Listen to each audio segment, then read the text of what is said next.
While the future of financial advice, or FOFA legislation, is still awaiting approval from the Senate, it hasn't stopped commentators from discussing some of the more misinformed, contentious opinions about the bill. Phil Anderson is here with me today. He's the Chief Operating Officer of the Association of Financial Advisors, to talk about this and to discuss their upcoming conference. Welcome, Phil. Thank you, Darren.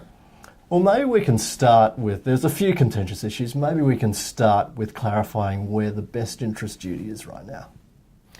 Absolutely. Well, it's remarkable some of the things that have been said about the best interest duty, and I think the reality that we need to focus on is the best interest duty is a significant change through the FOFA legislation, and it is definitely staying. There is no removal of the best interest duty. What has changed, and this from our view is not a significant change, is the removal of the other steps obligation, which was really always unworkable. If you provide a safe harbour, then make sure people understand exactly what they're required to do. And this was an open-ended, unclear obligation that we opposed from the start. And the removal of it will have no impact upon the services that clients receive. It just provides everyone with greater certainty. Okay, Optin is another one of these issues that want to continually be brought up. What's going on with the Optin provision? Well, the FOFA amendments will remove Optin, but it's important to understand that Optin was only ever going to apply to new clients.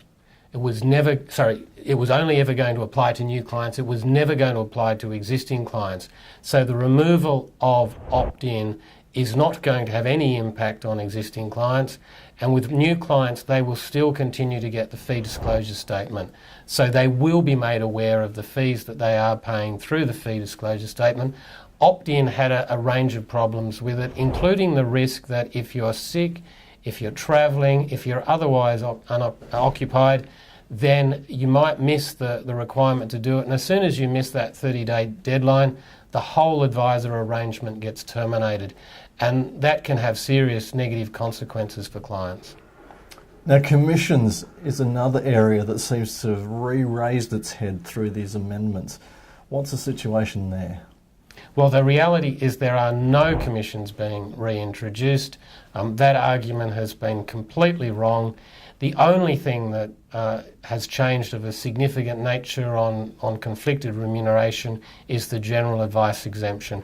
But that is a very tightly focused measure. It is specifically not about commissions. It is about employee incentive arrangements. As far as commissions are concerned, there are no return of commissions for investment and superannuation, and that is a position that the AFA strongly supports. Now, while these arguments continue to be raised, some of the debate and some of the innovations in the marketplace and across the industry have really moved on from this legislative reform, haven't they?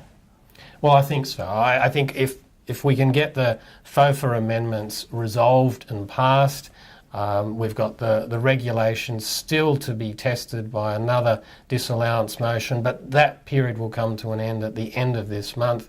We also see the Senate Economics Committee having a look at the legislation in the next couple of weeks, with a report due out at the end of September.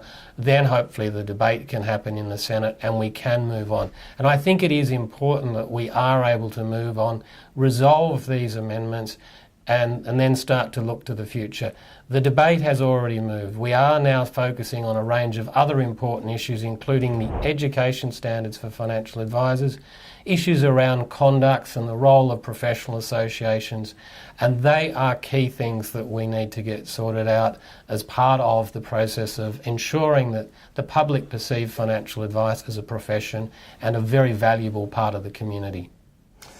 Now, October's coming around pretty soon, and October marks, obviously, the 2014 AFA Annual Conference, which is to be held in Cairns here at the Convention Centre. The key theme is Innovate. What can some of the delegates expect from some of the sessions, and what sort of key themes will be presented at this conference? Well, it is getting very close now. We're within 4 weeks of our conference, and we are particularly excited about being in Cairns. It's a new venue for us. We've been on the Gold Coast recently, so Cairns is an exciting new prospect. We have a fantastic range of excellent speakers and sessions that are really designed to encourage people to think about innovation. That has been our theme throughout the year, which we've used through our roadshows, and that will remain an important theme. The whole content of the conference is built around our 4 learning pillars, which is about running good advice practices, about advice strategies, about advisor competency, and about leadership and conduct. So our sessions are designed around that structure. We've got some fantastic leading presenters involved with it, including a range of practical and technical discussions and focus group sessions that will cover a broad range. Importantly also at the conference is our awards, and we will see our award winners recognised, including our new award, the Practice of the Year, which will be recognised at our gala dinner on the Tuesday evening. Well, that sounds fantastic, and I'm certainly looking forward to attending. So thanks very much for your time today, Phil. Thanks, Darren.